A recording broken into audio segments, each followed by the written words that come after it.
I have had the opportunity to present the basic argument I gave about where explanation has to end and why there can be no grounding to very famous people whose names you'd recognize and I'm not going to name, who think this is the way things have to be. There has to be metaphysical explanation in terms of this thing explaining this. There has to be grounding. The cosmos, or in a different sort of way. I've talked through this, and yeah, I have not been given a response to that, much of a response at all. It's a very, very simple argument. What I Yeah. find most people who aren't totally committed to the wrongness of the view, a concession like, yeah, that argument works. And what they don't see is that it has consequences in so many different ways that are incompatible with a lot of the work they say that they do, or things that they say, or things that they take seriously. But um, I've been presenting the sort of crux of the fundamentality of each thing for several years now in lots of different contexts with some very famous and well-known and people that I really admire and have been influenced by. They've given me no reason to question that basic idea that there's no explaining a thing. Um, So in and that be, regard, sorry, in that regard, all their explanations are redundant in that sense. Like sure, you see, yeah, you see two things, and the explanation is just in the middle and is not doing much. yeah, you can insist when you have Socrates and Singleton Socrates. You can insist that this is the fundamental one, but there you're just attaching a label. There's no it can't do the work that fundamentality was supposed to do in the sense of accounting for the very existence of some other thing. So there's just, yeah, you can insist that some things are fundamental. You could insist that some things have to be grounded. You can insist that some things can be explained in terms of other things. But I've given it an argument it would be hard for me to see um, how that argument could be undermined. And I've had hours and hours and hours of conversations with really, really good philosophers, much wiser, older, more experienced than I, who've given me no reason because it's such a simple argument. Um, so what I'm doing now is sort of tracing the consequences, looking for the roots. This is what I was describing before. Like, well, why think that we need to explain these things that we're trying to explain? And it was an epiphany for me to locate this at the roots of modern philosophy.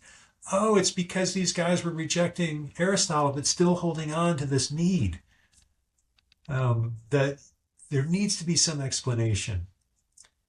But there doesn't. This is what I've been arguing. There doesn't need to be an explanation. And this gives us a very different view of the world, very different view of inquiry, not only for epistemology, we described before, where the mind can directly engage, sort of foundational view. Foundationalism is supposed to have problems, but I think they're rooted in this sort of structural problem that I think can be addressed on ontological grounds or Brentanian grounds.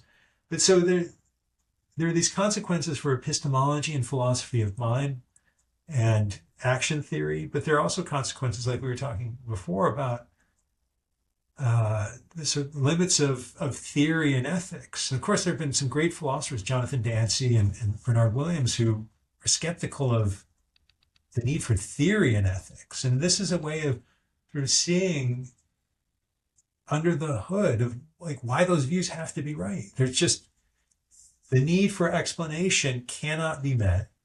So that's not to say we should just do whatever. We should do the things that we want or need to do within the constraints that there are. Well, what are these constraints? We can explore that without trying to define goodness or to reduce goodness or rightness or other values. Um, my first question would be, what is a thing? What is a thing? Well, first thing I should say is it's an important part of my view that these what is questions are impossible to answer in an arbitrary way. Because in a sense, and I argue for this in many places, think each thing is fundamental in the sense that there are no conditions that make a thing the thing that it is. And if there are no conditions that make a thing the thing that it is, then there is no real definition for any particular thing. This is for all the things there are. So thing itself is different because there's a means of characterizing thing in an illuminating way that's not definitional, but is still informative and I think helpful. And one gets there by considering the world. What do I mean by the world? I mean all this. Making no distinction, making no discriminations, just all this. In that context where one engages all this without making any assumptions, and all this isn't an assumption, it's just there, it's given, it's crucial for any inquiry. So in the context of all this, one can say what a thing is. A thing is the basis of an account of how all this is differentiated. So there are ever so many distinctions that one engages when one confronts all this. Speaking loosely, one could talk about differences in textures or colors or sounds or what have you. What accounts for those differences is a thing. So all those differences, they are in kind of in an epistemological realm and not in a metaphysical one. So in a metaphysical kind of way, everything is ontologically the same. That's your point, or not exactly? So I would agree with that. I would agree with the claim that ontologically all things are on all fours. In this sense, there are no things that are more fundamental than another. And this is because I argue that no thing can make another thing be. No thing has a special ontological status vis-a-vis the other, whereby because the one thing is, the other thing is. So everything is ontologically speaking on all fours. It's a flat ontology in the sense that there's no hierarchical structure. There's no grounded entities and the things on which they're grounded. There are no essences that make a thing what it is. There's no principle of individuation by which a thing is the very thing that it is. So I agree with the latter part of the claim that you made. You began by saying, though, that these things are an epistemic realm. At the outset of inquiry, which is where I try to begin, just in confronting all this as the impetus to inquiry, there is no distinction between epistemology and ontology, or epistemology and metaphysics, right? This is the sort of, the beginning of inquiry is one thing, an inquirer confronting something else. Now, is that nexus, is that ontological or epistemic? Well, it's, insofar as it involves an inquirer, it's epistemic, but the inquirer is a thing, just like other things. Whatever, the object of inquiry is a thing. So at the very root of it, epistemology and ontology are right there together. So you think that we can know things by themselves? Are you like a realist? I'm a realist in that sense. I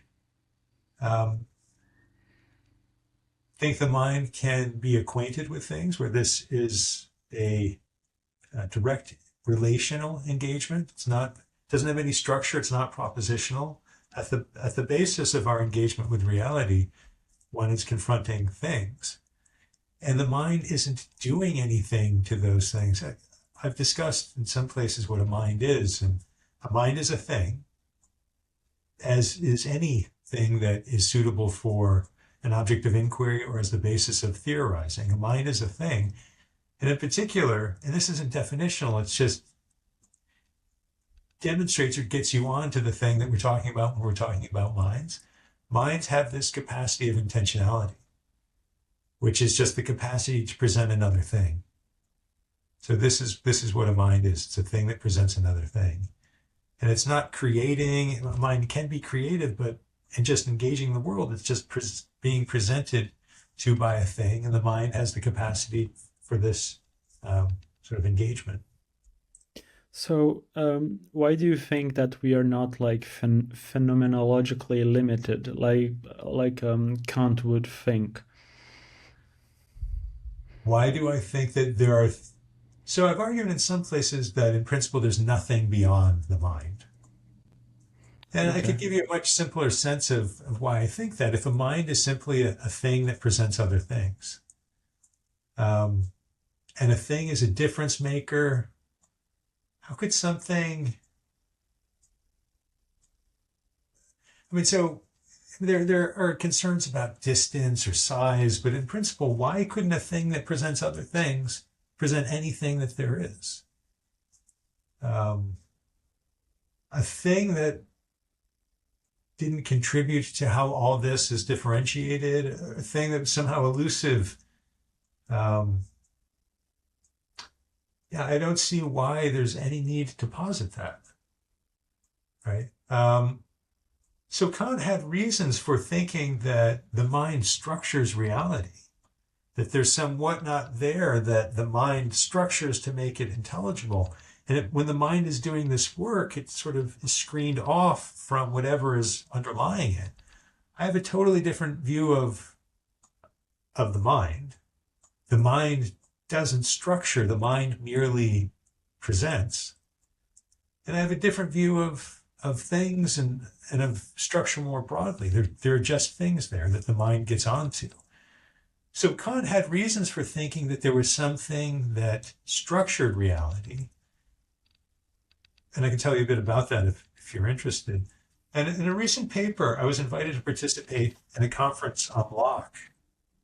Contemporary philosophers looked at Locke to engage with his views, because at one time, this is the purpose of these workshops. Contemporary philosophers did go back to modern philosophers, engage with them, and enrich their inquiries in terms of the views of those who went before them, and historians of philosophy look at modern philosophers or contemporary philosophers to enhance their studies of these historical figures. So I was asked to look at Locke and just look at Locke and see what I could see in Locke that was relevant to the work that I'd done on epistemology and metaphysics and individuation and identity and these things. And one thing that I saw, and this is something that I've been curious about for many years, and I'd never found the source, there is this idea that the world in itself needs to be structured. So it can be by a linguistic framework, like in Carnap. Quine makes the claim, and on what there is, that really only sort of judgment comes within a conceptual scheme. Right? There's the Kantian idea that the mind needs to structure the world. Why? Where did that idea come from? And in looking at Locke, it's sort of the roots of modern philosophy, I was able to answer that question. So the roots of modern philosophy come through or arise as a result of rejecting Aristotelian essentialism and the scholasticism that was built on that for more than 1,500 years. So consider that Aristotelian picture of the world. There are these things, in the most general sense, substantial forms or Aristotelian essences, that play a crucial explanatory and theoretical role. They account for how a thing is what it is. If there's a tree outside my window, why is that thing a tree? That question, why is that thing a tree, has an answer. Because there's a form that informs the matter of that thing, and in virtue of having that form, that thing is a tree. Well, why is it the very tree that it is? Because that tree has that form and that tree has the very same form. How are the trees different trees? Aristotle thought there was an answer to that question too. There's distinct matter. So why is that tree the very tree that it is? Well, because of the matter that is informed by the same substantial form. Why is that tree different? Well, it has different matter. There are these basic questions about individuation and what makes a thing what it is that are crucial to the Aristotelian and the scholastic picture. The world ends up ordered in a neat way. There are joints to carve because of these explanatory things, these substantial forms and Aristotelian essences. The mark of modern philosophy is to reject those explanatory things, to reject substantial forms and Aristotelian essences, What the moderns didn't do is reject the theoretical assumptions or the urge to explain why things are what they are or how they're necessarily as they are. Substantial forms would account for why that tree has to do the things that it does because of that form. So if you take those forms out of the world, what do you get? You get something like what I described before, just a differentiated array of whatnot, all this. Well, how is it structured? Well, it's not structured by Aristotelian substantial forms or essences. The moderns were still looking for some explanation for what made a thing the thing that it is, or why it was necessarily the way that it is. And Locke provided an explanation for this in terms of nominal essences. There's a contribution the mind makes. It sort of gathers things. And in virtue of the mind gathering in certain ways, things take shape. They are what they are. They're necessarily as they are in virtue of the lasso the mind sort of throws around some things. So there's this Lockean account of how things are what they are. Without that, Locke says in different places or implies is that nature doesn't order itself, where there is the assumption that something has to order nature to make it intelligible, to make it the sort of thing that can be theorized. So Locke thought these ideas, these nominal essences, these mental entities did this. Hume had a similar sort of picture. So these are the empiricists where the mind is doing something crucial to inquiry. It's ordering the world in some sense. But one doesn't see necessity, one doesn't see certain sort of harsh or hard structure. This is where Kant came in.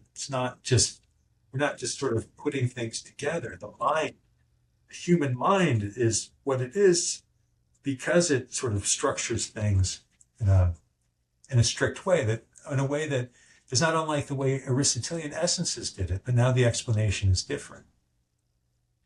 So I saw it looking at Locke that I had an answer to this question of why think that there is something that has to order the world? Where were the logical empiricists like Carnap coming from? What is the inspiration for Quine and Carnap thinking that thought has to be within these conceptual schemes? And relatedly, I sort of see the epistemic foundation of some of these views, but where's the ontological foundation of a view like D.C. Williams or David Lewis, who have a view that the world is a Humean mosaic. It's just qualities, and any clump of qualities makes a thing. So I was able to find a source for those sorts of views and the rejection of Aristotelian forms. And one way of understanding a lot of the work that I'm doing is pressing against that assumption that's a hangover or leftover from the rejection of Aristotelian scholasticism, that there has to be some explanation for what there is, or why a thing is necessarily as it is, or what makes a thing identical at a moment or over time, what makes a thing the very thing it is, or other things that are quite similar to it. Those sorts of theoretical demands, I've argued, are impossible to meet, given what explanation is. So when one rejects those theoretical demands, those explanatory demands, one gets a very different view of the world. It's all flat. And one gets a very different view of how one can engage what is there. The mind needn't structure what's there in order for what's there to be broken up inherently. That's what it is for a thing to be a thing. It's to be able to stand on its own without any sort of individuation or external identity criteria put on it. That's a long answer, Diego. Is there questions that arose from that long answer? Certainly. One of those questions would be, if I reject the idea of form, matter wouldn't be just potentiality or chaos. I don't know how to characterize it. because I'm not sure if I completely understood your position, because it seems that you reject explanatory principles, and I'm not sure if that's the case, but No, it's so pretty interesting. no, I don't reject explanation. Okay. There's still much work for explanation to do. What I reject is the expectation and hope that certain phenomena can be explained. So consider the window. It's in one piece now. It doesn't have to be broken. If something were to break it when it doesn't have to be broken, we would like some explanation for, well, why is the window broken now? And one might give an explanation in terms of this baseball that hit it. And given the interaction of this thing, this baseball, and this thing, the window, when they interact in a certain way, it results in this thing being cracked. That explanation is illuminating, and what it shows are the capacities and the relations between things. But if you keep looking and you ask a different sort of explanatory question regarding, say, the baseball, you ask, well, why is this thing a baseball? So using language here, it introduces difficulties, but why is this thing what it is? Aristotle had an answer to that question. It is what it is because, he wasn't talking about artifacts, but why is this thing what it is? Because it has a substantial form of baseball. And then you could ask Locke, well, why is this thing what it is? Well, because it has the nominal essence of baseball. There's the mind sort of gathers certain features in a certain way, and in virtue of those features being gathered in that way, you have a baseball. What I'm disputing is the very possibility of that form of explanation, that there could be something, a set of conditions, or an Aristotelian substantial form, that there can be something in virtue of which a thing is what it is. Or, so there's certain phenomena that are rudimentary, that have long been regarded as the desiderata of our metaphysical theories. Explain the criteria of personal identity. What are the conditions that makes a person the same from when they were a baby to when they're an old person? What are those things, the conditions on this human person? Or I used this example before. You have two things. They are what they are because they're informed by the same essence. What makes them different?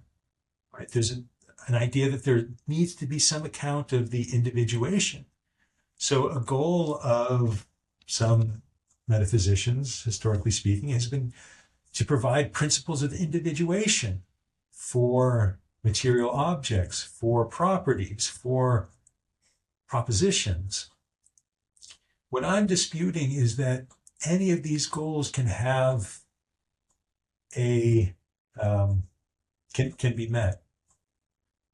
There's no explaining how at bottom things are identical or things are as they are. And I could give you the very, very simple argument for that. Would you like to hear it? Yeah, of course. Okay. So there's this familiar example that's used to sort of train us on what grounding is supposed to be. And it involves Singleton Socrates, which is a set whose only member is Socrates, and Socrates himself. And the claim is that this set is grounded in Socrates, in the sense that Socrates is more fundamental. They stand in a relation, and in virtue of that relation, this thing, Socrates, makes this other thing be. Right? So there's this hierarchy. So the argument I have against this, and it sort of ripples through metaphysical inquiry, is very simple. It's this. In order for things to be related at all, in order for one thing to meet a condition, in order for these two things to be related at all, they both have to exist. Right? In order for Singleton Socrates to bear any relation to Socrates, they both have to exist. So it can't be in virtue of some relation that Singleton Socrates exists at all. Because in order for that relation to hold, Singleton Socrates already has to exist. So it can't be by being grounded in this other thing that it exists at all. There is a close relationship between singleton Socrates and Socrates. You can't have one without the other, given our understanding of what sets are, what things are. They necessarily go together. So there's a sort of modal interdependence. They necessarily have to go together. I'm not disputing that. What I'm disputing is that one is somehow more fundamental or more anything. You have singleton Socrates, you have Socrates, and they just are. And you can understand what singleton Socrates is. It's the kind of thing that exists when this other thing exists. And Socrates isn't the sort of thing that exists in some ways of thinking, given that there's this set. I mean, so there's some asymmetry here, but the asymmetry isn't substantial enough or ontologically significant enough for anything other than sort of epistemic that would make one be the basis of the other. So again, another long-winded response. What I'm pointing out is that I don't dispute ever so much explanation. I'm just disputing that certain theoretical goals can be met. Now I can explain it, the same sort of argument in a different way.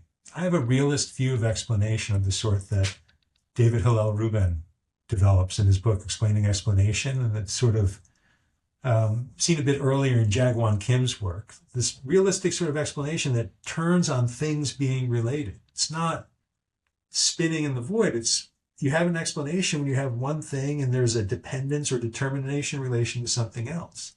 So explanation is crucially relational. You have two things there. So if you understand explanation, realist explanation as being crucially relational, explanation gives out. So I can illustrate that by this. So say you have two things. So you have difference, you have differentiation or distinction, you have two things. That's the explanandum, these two things, difference. What work is a third thing going to do to account for this? You need an explanans if you have explanation, right? The explanandum is this. The explanans is a third thing. What work is there for that third thing to do? Given what explanation is, there's no work for it to play here. And the way that it can illuminate why a window that doesn't have to be broken is broken when it comes in contact with a rock. Similarly, here's why you can't explain the very existence of a thing. Here's the explanandum, the thing you want to explain, the existence of this. Now you have this other thing. It's supposed to be the explanans. What work can it do given that you already have this existent thing? There's no work that this thing can do to explain the very existence of this thing. This thing could explain why this thing is broken or why this thing is red when it doesn't have to be red or doesn't have to be broken. But this thing can't account for the very existence of this. Likewise, this thing, insofar as this thing is real, it is the very thing that it is. It's identical to itself. It's unified insofar as it's a unified thing. It's bounded insofar as it stops. So there's nothing that another thing can do to explain its boundedness or unity or individuation or identity or its essential nature. If that's so, then these projects that are devoted to finding principles of unity, principles of individuation, criteria of identity, finding the boundaries of things, what makes them contained the way that there are, those are all misguided. One has a different view of the limits and scope of inquiry.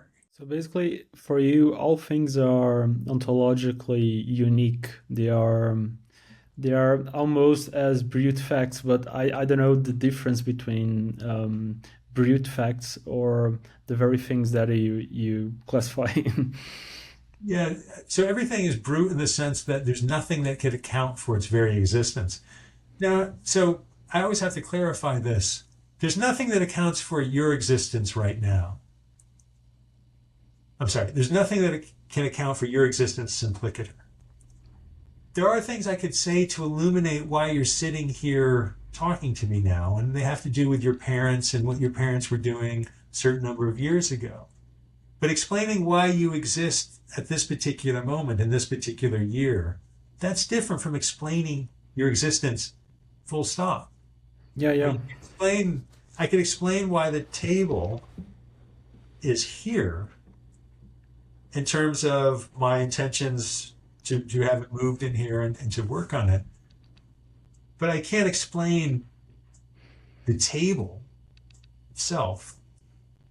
So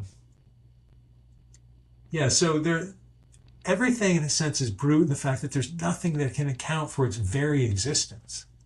What a brute fact, I'm not sure what a brute fact is supposed to be. I don't really, I have a notion of simple facts, which are crucial to understanding the constancy in the world, but brute facts are supposed to be doing work that I don't think needs to be done. Yeah, it makes sense perfectly. And I'd like to know, in your own view, if your way of looking at reality has any implication in metaethics or ethics in general. It does. And it does because one of the consequences of my view of inquiry is that a lot of traditional theoretical goals can't be met. You can't account for the very existence of a thing. Likewise, you can't account for the goodness of a thing. Can't account for why a thing is right. You can't explain that it's right because it brings about the greatest good for the greatest number, or because it conforms to some rule. There's nothing that makes a thing crucially what it is. And if a thing is essentially or crucially right,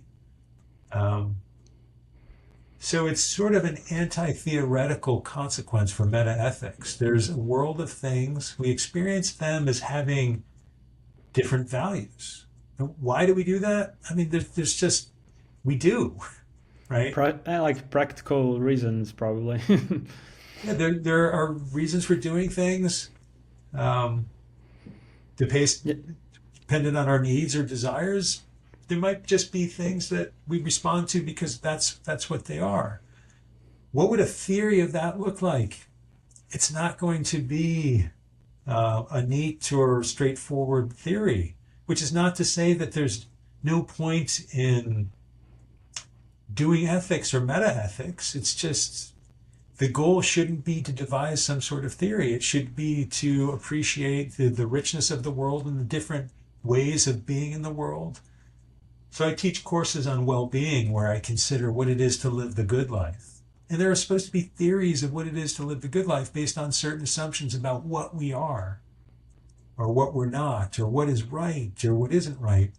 If one doesn't see there being theoretical answers to those questions that are non-arbitrary, I mean, you can say, this is good or this is right, but you're just clumping some properties together and saying that you endorse those. There's no